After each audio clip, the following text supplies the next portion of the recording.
Good morning students. आज हम start करते हैं लेसन नंबर 7। ये ड्रामा मतलब बहुत पार्ट में डिवाइडेड है। ये चैप्टर एक टाइप का ड्रामा है।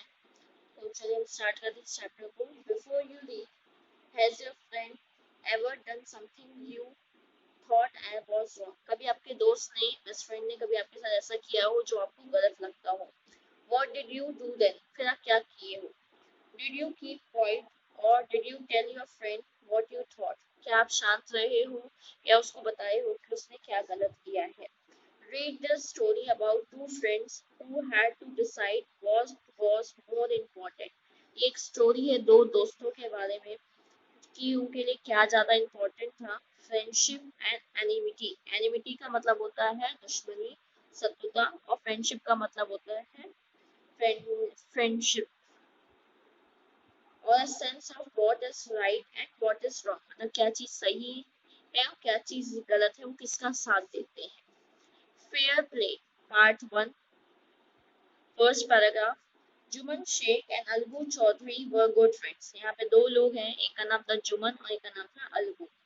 So strong was their bond of friendship that when either of them went away from the village, मतलब उनकी दोस्ती इतनी ज्यादा अच्छी थी, बहुत गहरी दोस्ती थी कि कभी क्या होता था कि मानो कभी किसी को एक जन को गांव के बाहर अगर जाना भी पड़ता था, the other looked after his family, तो वो जो दूसरा पर्सन अगर गांव में रहता था तो उसकी फैमिली का देखभाल करता था।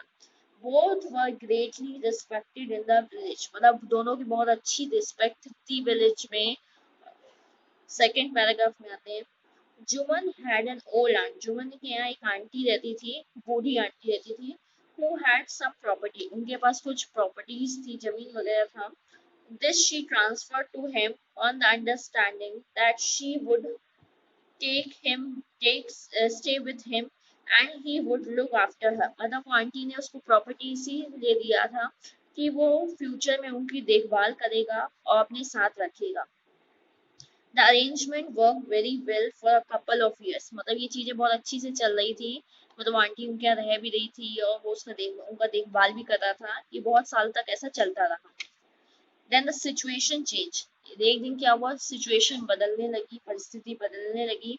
Juman and his family were tired of the old relative। Juman और जो उसकी फैमिली थी वो इस आंटी से थक चुके थे, मतलब वो उनका केयर नहीं करना चाहते थे। Juman became as indifferent to her as his wife। मतलब जैसे उसकी वाइफ गंदा बिहेवियर करती थी आंट के साथ, वो भी अब वैसे करने लगा था। became as indifferent का मतलब होता है lost interest in और did not care for, मतलब वो भी अब केयर नहीं करने लगा था, उसका भी मतलब इंटरेस्ट खत्म हो चुका था। who grudged even the little food that the old lady wanted every day। grudged का मतलब होता है give unwillingly, felt angry, unhappy about giving. मतलब जो उसकी वाइफ थी वो थोड़ा सा बेचारी लेडीज खाना खाती थी, आंटी थोड़ा सा खाना खाती थी, वो भी देने में वो लड़ाई करती थी, झिझक करती थी। शी swallowed दिस इंसल्ट, लेकिन वो जो आंट थी बेचारी सब बर्दाश्त कर रही थी। swallowed दिस इंसल्ट का मतलब होता है tolerated them, बर्दाश्त करना।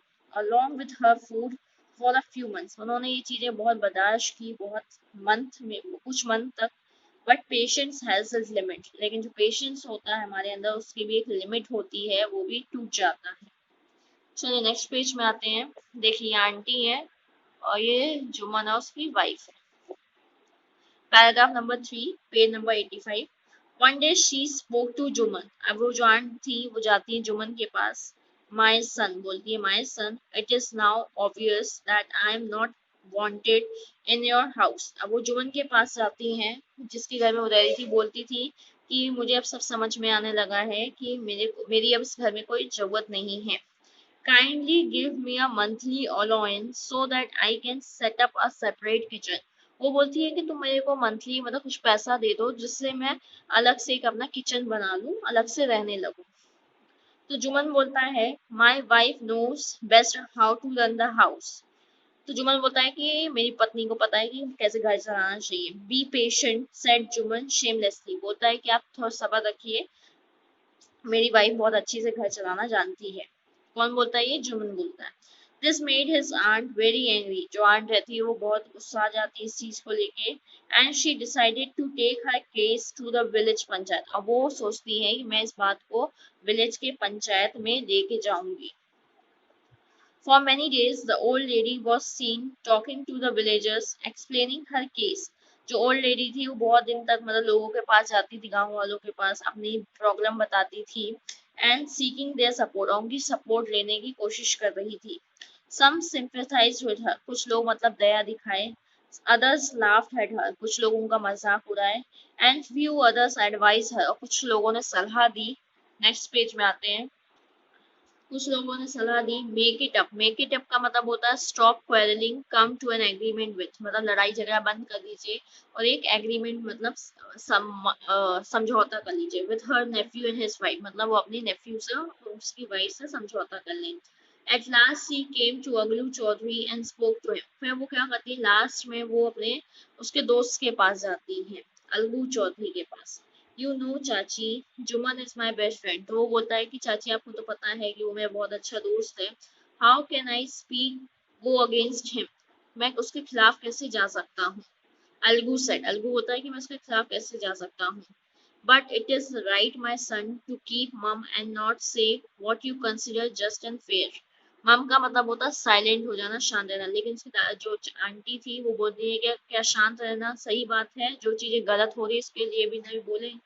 Pleaded the old lady, came to the panchayat and speak the truth। वो जो ओल्ड लेडी रहती है उसको बोलती है कि तुम पंचायत में आना और मेरे लिए सच बोलना। She said, Algu did not reply। Algu जो था उस टाइम पे कुछ रिप्लाई नहीं देता है, but her words kept ringing in his ears। लेकिन जो भी वो आंटी ने बोला था उसके दिमाग में चल रहा था और मतलब उसके कानों में वो बातें गूंज रही थी। तो अभी तक हमने देखा फर्स्ट पार्ट में यही हुआ कि दो दोस्त थे, जुमन और अलगू। और जुमन के यहाँ एक आंट रहती थी जिन्होंने अपनी प्रॉपर्टी वगैरह जुमन को दिया था कि वो उनका फ्यूचर में ध्यान रखेगा, उनकी देखभाल करेगा, अच्छे से खाना देगा। लेकिन वो और उसकी वाइफ कुछ महीने बहुत अच्छी से ये सब किए, लेकिन फिर बाद में उनको ये सब चीजें भारी लगने लगी थी। वो मतलब ढंग से उनको नहीं रखते थे, और वो आंटी उनसे अलग भी होना चाहिए कि हम अपना अलग से घर बसा लें, किचन बसा लें, लेकिन वो उनको पैसा नहीं देना चाह रहा था। तो वो सब चीजें बर्दाश्त करने के बाद वो अपना जो केस होता है उसे पंचायत में ले जाने का निर्णय लेती हैं, और जो सबसे अपना सपोर्ट लेने की कोशिश करती है, सब गाँव वालों के पास जा के अपनी बातें बताती हैं। कुछ लोग उनको दया दिखाते हैं, कुछ लोग उनका मजाक उड़ाते हैं, और कुछ लोग बोलते हैं कि आप समझौता कर लीजिए अपने नेफ्यू और उसकी वाइफ के साथ। और फिर लास्ट में वो अलगू चौधरी जो उसका बहुत अच्छा दोस्त था जुमन, उसके पास जाती है और बोलती है कि तुम पंचायत में आना, ऐसी सी बात है और मेरा सपोर्ट करना। तो उस टाइम पे कुछ नहीं बोलता है, लेकिन उसके कान में जो ये आंट की बातें जो रहती है वो गूंजती रहती है। चलिए हम सेकेंड पार्ट कल देखेंगे। Thank you.